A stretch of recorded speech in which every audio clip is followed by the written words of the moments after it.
दोस्त आंवला classes YouTube channel पर आप सभी का स्वागत है। आशा करते हैं आप सभी लोग स्वस्थ होंगे, मस्त होंगे, अपनी पढ़ाई को अच्छे से कर रहे होंगे।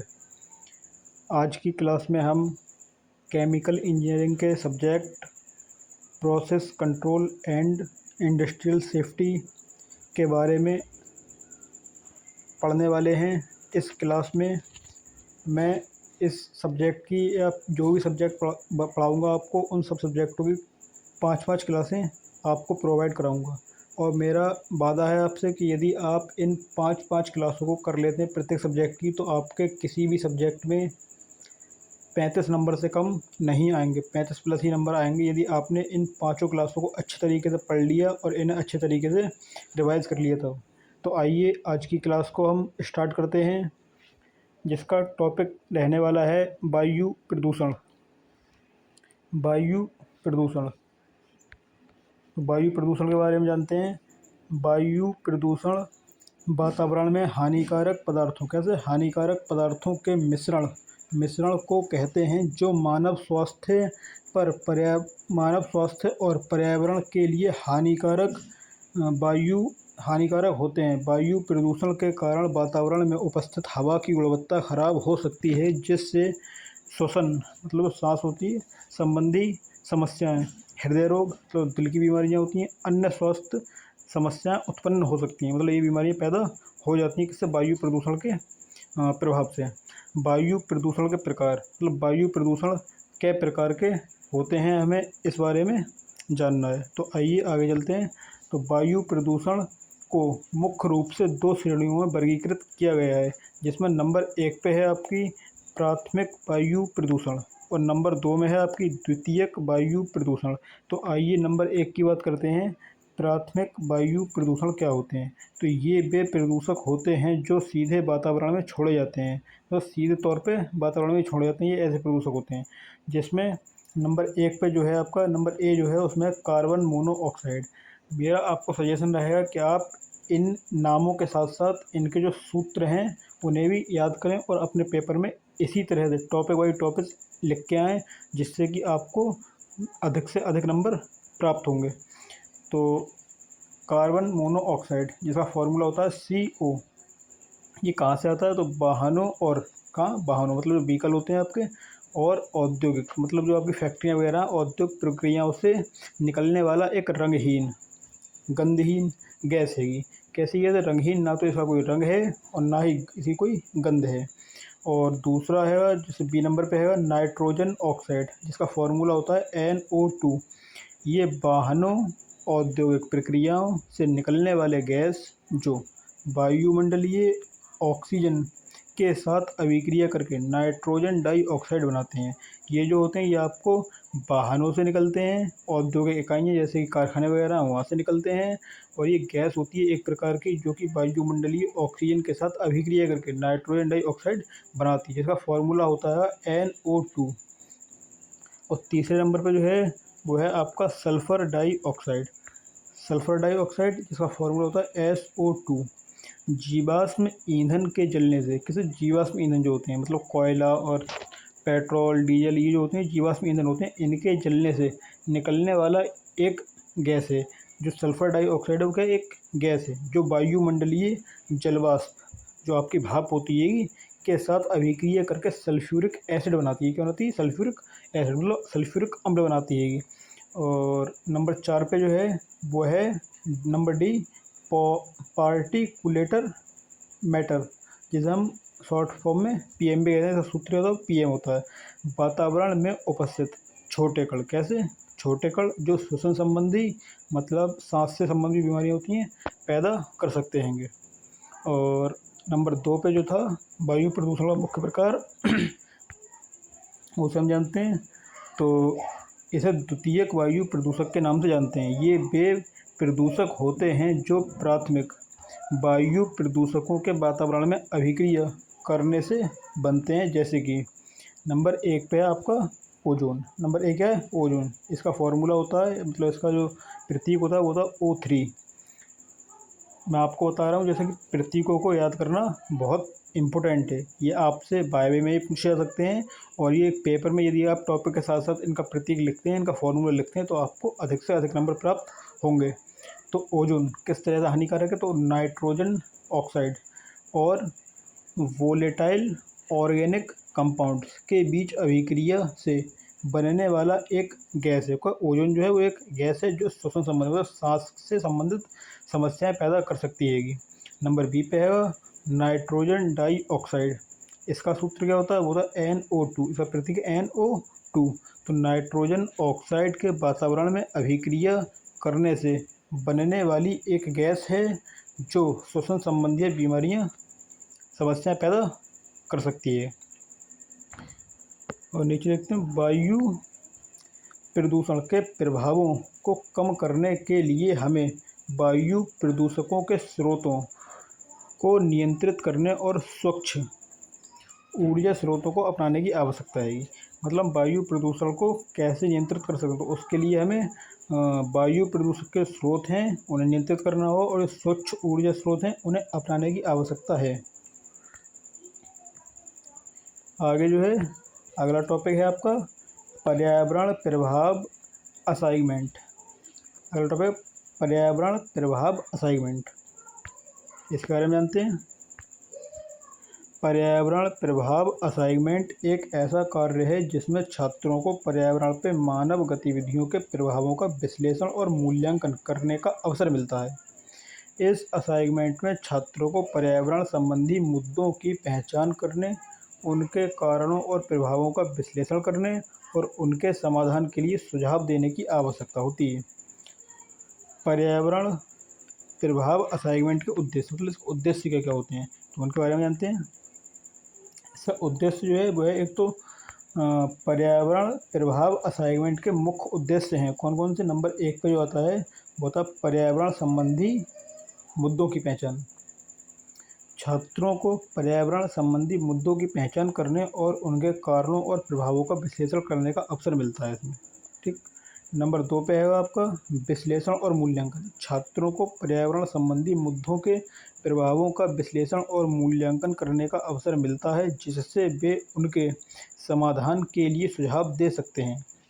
नंबर 3 पे है समाधान की रणनीति। छात्रों को पर्यावरण संबंधी मुद्दों के समाधान के लिए रणनीति बनाने का अवसर मिलता है जिससे वे पर्यावरण की रक्षा संरक्षण में योगदान कर सकते हैं। इसी संबंध अगला टॉपिक है पर्यावरण प्रभाव असाइनमेंट के चरण, मतलब किन किन चरणों से ये मतलब पूरा होता है पर्यावरण प्रभाव असाइनमेंट। तो उसमें पर्यावरण प्रभाव असाइनमेंट को पूरा करने के निम्नलिखित चरणों का पालन करना होता है। इसमें नंबर 1 पर आता है आपका विषय का चयन, मतलब आपको विषय का चयन करना हो कि आपको किस विषय को चुनना है। तो छात्रों को पर्यावरण संबंधी एक विषय का चयन करना होता है जैसे कि जल प्रदूषण। अब जल प्रदूषण का विषय चयन कर सकते हैं, वायु प्रदूषण पर अध्ययन कर सकते हैं, जल परिवर्तन जलवायु परिवर्तन इस पर अध्ययन कर सकते हैं, ये आपका विषय हो सकता है एक। और नंबर 2 पे आएगा शोध और विश्लेषण। छात्रों को विषय पर शोध करना होता है और इसके कारणों और प्रभावों का विश्लेषण करना होता है। नंबर 3 पे मूल्यांकन और सुझाव। छात्रों को विषय के प्रभावों का मूल्यांकन करना होता है और इसके समाधान के लिए सुझाव देने होते हैं। नंबर 4 पे निष्कर्ष और प्रस्तुति। छात्रों को अपने निष्कर्षों को प्रस्तुत करना होता है और अपने सुझावों को प्रभावी ढंग से प्रस्तुत करना होता है। इसी समय अगला टॉपिक है पर्यावरण प्रभाव असाइनमेंट के लाभ। मतलब पर्यावरण प्रभाव असाइनमेंट जब हम बनाते हैं तो उसके क्या क्या लाभ होते हैं तो उसके बारे में जानते हैं। पर्यावरण प्रभाव असाइनमेंट के कई सारे लाभ हैं जिनमें से कुछ निम्नलिखित हैं। जिसमें नंबर 1 पे पर्यावरण संबंधी ज्ञान। जब आप पर्यावरण प्रभाव असाइनमेंट बनाते हैं तो उससे आपको पर्यावरण संबंधी ज्ञान होता है। छात्रों को पर्यावरण संबंधी मुद्दों के बारे में ज्ञान की प्राप्ति होती है। नंबर 2 विश्लेषण और मूल्यांकन कौशल। छात्रों को विश्लेषण और मूल्यांकन कौशल का विकास होता है। नंबर 3 पे समस्या समाधान कौशल। छात्रों को समस्या समाधान कौशल का विकास होता है। नंबर 4 पे है आपका पर्यावरण संबंधी जागरूकता। छात्रों को पर्यावरण संबंधी जागरूकता प्राप्त होती है और वे पर्यावरण की रक्षा और संरक्षा में योगदान कर सकते हैं। आपका एक नया टॉपिक है, अगला टॉपिक वो है ध्वनि प्रदूषण और नियंत्रण। मतलब ध्वनि प्रदूषण क्या है और इसे कैसे नियंत्रित किया जा सकता है। तो आइए इसके बारे में जानते हैं। ध्वनि प्रदूषण एक प्रकार का पर्यावरण प्रदूषण है। कौन सा? पर्यावरण, जो हमारे आसपास के वातावरण में ध्वनि के स्तर को बढ़ाता है, जिससे मानव स्वास्थ्य और पर्यावरण पर नकारात्मक और बुरा प्रभाव पड़ता है।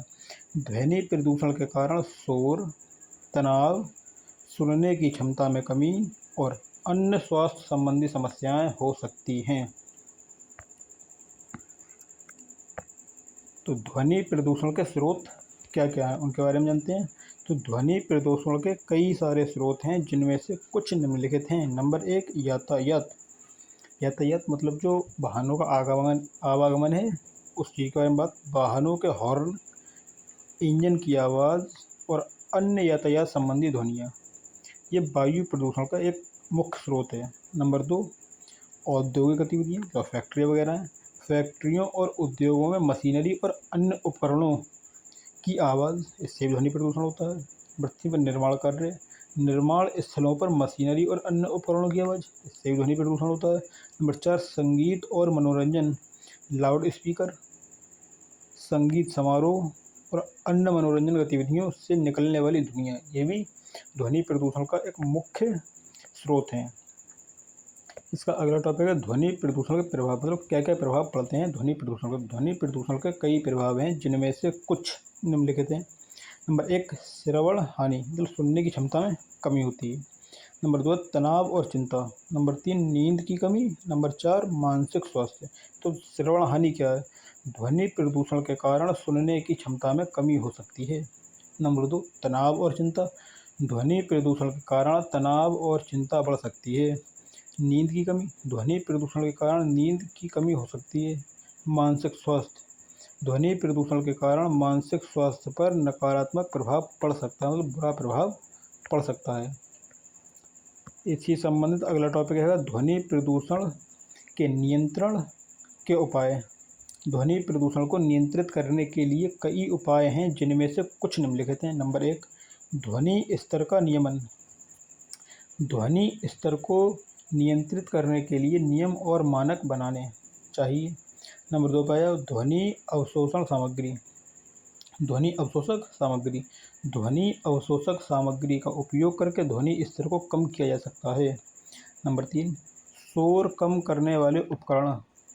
शोर कम करने वाले उपकरणों का उपयोग करके ध्वनि स्तर को भी कम किया जा सकता है। जागरूकता और शिक्षा, ध्वनि प्रदूषण के बारे में जागरूकता और शिक्षा प्रदान करना। नंबर 5, ध्वनि प्रदूषण नियंत्रण कानून। ध्वनि प्रदूषण नियंत्रण कानून, ध्वनि प्रदूषण नियंत्रण के लिए कानून और नियम बनाने चाहिए, जिससे कि ध्वनि प्रदूषण को नियंत्रित किया जा सके। निष्कर्ष, इसका निष्कर्ष क्या निकलता है उसका नाम जानते हैं। ध्वनि प्रदूषण एक महत्वपूर्ण पर्यावरण समस्या है, जिसके कारण मानव स्वास्थ्य और पर्यावरण पर नकारात्मक प्रभाव पड़ता है। ध्वनि प्रदूषण को नियंत्रित करने के लिए कई उपाय हैं, जिनमें ध्वनि स्तर का नियमन, ध्वनि अवशोषक सामग्री, शोर कम करने वाले उपकरण, जागरूकता और शिक्षा और ध्वनि प्रदूषक नियंत्रित कानून शामिल हैं। हमें ध्वनि प्रदूषण के बारे में जागरूक रहना चाहिए और इसके नियंत्रण के लिए काम करना चाहिए। तो दोस्तों, आज की क्लास में यही टॉपिक रहने वाले हैं, और इससे आगे की क्लास जो भी टॉपिक हैं वो हम अगली क्लास में कर रहे होंगे। मेरी आप लोगों से यही गुजारिश है कि आप प्रत्येक सब्जेक्ट की मैं आपके लिए 5-5 क्लासें कराऊंगा, और इन 5 क्लासों में जो भी आपको क्वेश्चन प्रोवाइड कराए जाएंगे वो ऐसे क्वेश्चन प्रोवाइड कराए जाएंगे जो पेपर में आने की 95% संभावना होगी। और इन क्वेश्चनों में से मैं आपको गारंटी दे सकता हूँ कि यदि आपने केवल इन टॉपिकों को अच्छे ढंग से कंप्लीट कर लिया और जैसा मैं लिखा है एज इट इज़ ऐसे ही अगर आपने लिखकर याद कर लिया, और आप ऐसे ही पेपर में टॉपिक बाय टॉपिक और इनके सूत्रों के साथ, इनके प्रतीकों के साथ अगर आप लिखते हैं, तो मैं गारंटी से कह सकता हूँ आपके किसी भी सब्जेक्ट में 35 से कम नंबर नहीं आएंगे। यदि आपने कुछ भी नहीं पढ़ा है तो भी आप इन्हीं क्लासों को कर सकते हैं। इन क्लासों के बाद जो भी आपका टाइम बचता है उसमें आप चाहें तो और चीज़ें पढ़ सकते हैं, वरना यदि आप इतनी ही करके जाते हैं इन 5 क्लासों को ही, तो आपके नंबर 30 से 35 नंबर के बीच आराम से आ जाएंगे। जैसा कि लोग बैक क्लियर करने के लिए सोचते रहते हैं कि यदि 17 नंबर आ जाएं, लेकिन आप यदि इतना भी कर जाते हैं तो आपके 30 से 35 नंबर गारंटी से आ जाएंगे। तो आप इस क्लास को देखें, इसके से मतलब जो है पढ़ाई करें अच्छे से। और यदि आपको हमारी वीडियो पसंद आई हो तो हमारी वीडियो को लाइक करें, अपने दोस्तों में शेयर करें। और यदि कोई सुझाव की आवश्यकता हो तो आप मुझे सुझाव दे सकते हैं, किसी चीज़ में कोई बदलाव वगैरह करना है तो आप उसे कमेंट में बता सकते हैंगे। और हमारे चैनल को सब्सक्राइब करें और वीडियो को अच्छे से देखते रहें। ठीक है, जय हिंद दोस्तों, मिलते हैं।